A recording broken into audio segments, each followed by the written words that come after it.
up?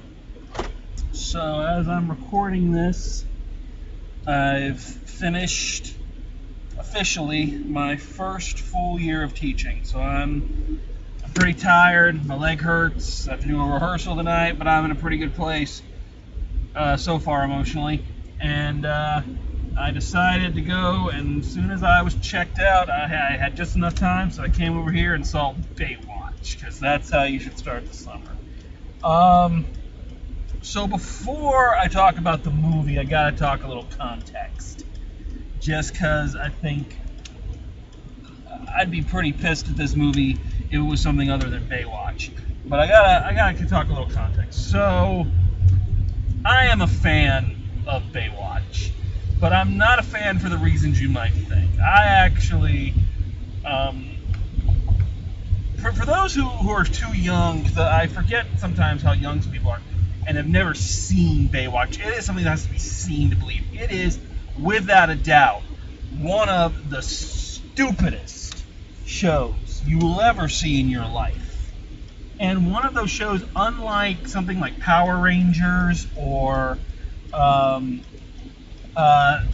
66 or things like that, this was a show that didn't think it was being stupid. They thought they were being deep. And you watch some of the episodes and you can see them begging for an Emmy, which was just not going to happen for a David Hasselhoff ego trip with women in, skin-tight bathing suits running around in slow motion, you know what I mean? If you've never seen the series, I would suggest that either after or before you see this movie, go check out Obscurus Lupa's site. And she does a series called Baywatching, where she literally watches the entire series. She's up to like season 4 or 5 right now. I can't remember which one. And basically breaks down each episode and just the idiocy of it. And it's hysterical and wonderful. So I say all this to put things in context. All that being said, and Baywatch just being horrifically stupid, I gotta tell you, in all honesty, I have a real soft spot in my heart for this show. I'll tell you why. During the summer that my mom was going through her radiation and chemotherapy treatments, so I'd drive her to the treatment, and we'd come home, and obviously she'd be pretty wiped from the treatment. So all she'd want to do is watch TV. Well, in those days, this is, thankfully, thank God, this was like good 12, 13 years ago now. I really have trouble remembering, but it was a while. But back then, the only thing that was on at like 3, 4 o'clock in the afternoon were Baywatch reruns on USA. So we'd sit there and we'd watch Baywatch. And it was something we'd look forward to. My mom would joke that, the rash she'd get from the radiation treatment was just the sunburn she was getting from watching Baywatch. And, when you're having a time like that in your life, and you just need something to take your mind off of it. Something as asinine as Baywatch was just, no pun intended, not trying to be silly, it was a lifesaver. It really was. So as dumb as the show is, as ridiculous as it was, as narcissistic as it was, I love Baywatch. So I was very much looking forward to this movie and looking forward to kind of the trailers and everything to see what they've done with it. And I gotta say, I wasn't disappointed. It's a fun movie. It's a fun fucking movie. A fun fucking movie that I probably wouldn't give as many passes to if I wasn't a fan of the show. Because watching this movie is like, it's like seeing the fever dream of a Baywatch writer. This is what happens if they were self-aware of all of the things they were doing, of how stupid the show really was. It picks out all the tropes, the running in slow motion, of course. It talks about these lifeguards doing things that lifeguards should not be doing, that it's not their job to do, and yet they're somehow doing it. the over feminization, fetishization. I can't say the word. The over drooling over the female body. Okay, I'm sorry. The drooling over the female body.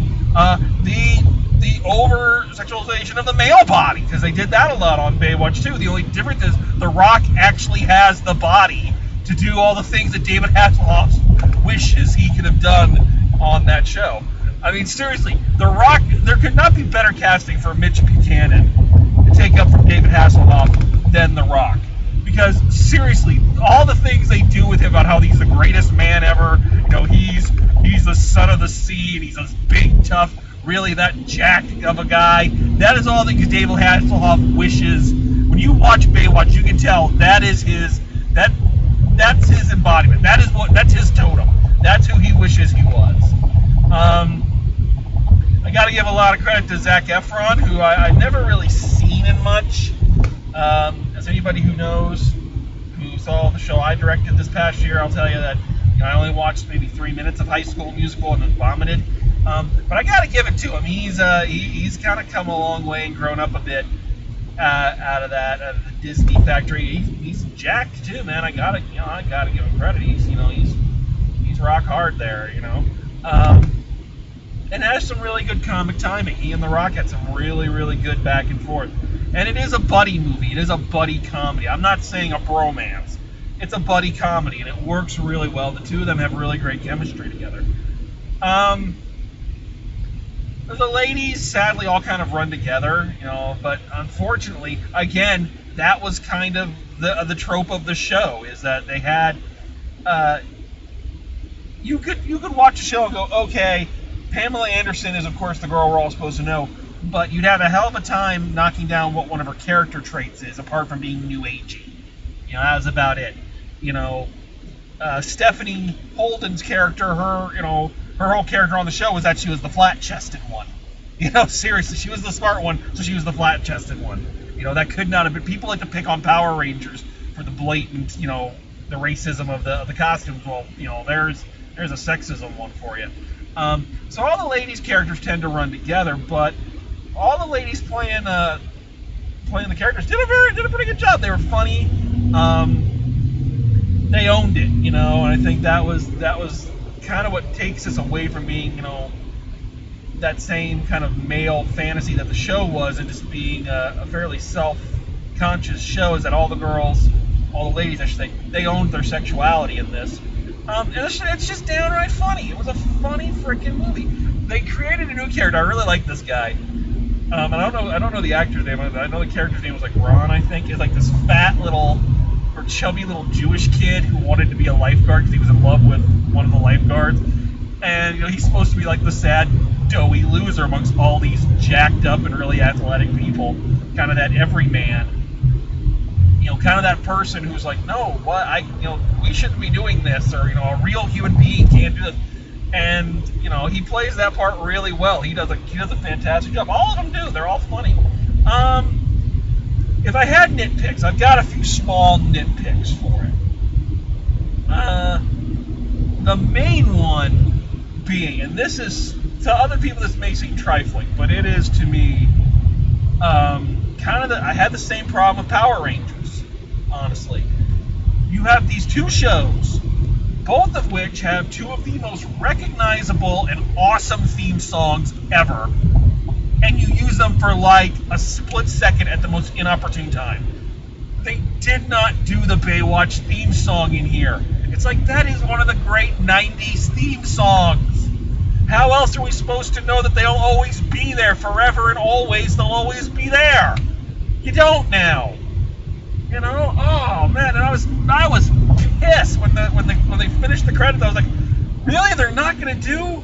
They didn't do it at the opening. They're not doing it at the closing. They get like it comes on for like 2 seconds when David Hasselhoff does his guest spot, and you're like, the hell, man? So that, to me, that's a nitpick. That's a huge nitpick. They also didn't have as many montages in this as they had in the show. They should have had fucking montages. The show was 20% montage with terrible pop music, half of which sung by David Hasselhoff. They didn't do that. It's like, why not? You should have done that at a moment when the character is feeling dejected and walking around. Should have a huge montage, maybe sung by David Hasselhoff, so that we could just do a clip show. It would have been awesome. The only other thing I'll say is that it seems like the film has a problem deciding between if it's a comedy, a parody, a satire, and it gets lost in that weird in-between space. And some comedies are good enough they can get away with it. But you've got really weird parody level stuff like Airplane and Naked Gun level parody things happening. And then those go away, and then you got like a straight comedy, and then you got a super self-aware satire, and it's like it got confusing, and because of that, it made the film feel like it was stretched a little bit. It felt like it dragged, because you were getting used to like these big belly laughs and these really funny, moments, and then like it'd be a lot longer, and we'd have these character beats with maybe a little joke here or there, and you're like, okay, which comedy are we going for? So tonally, I wish the film had made a decision about what it wanted to do. That being said, the show had a lot of tonal problems as well, bouncing back and forth.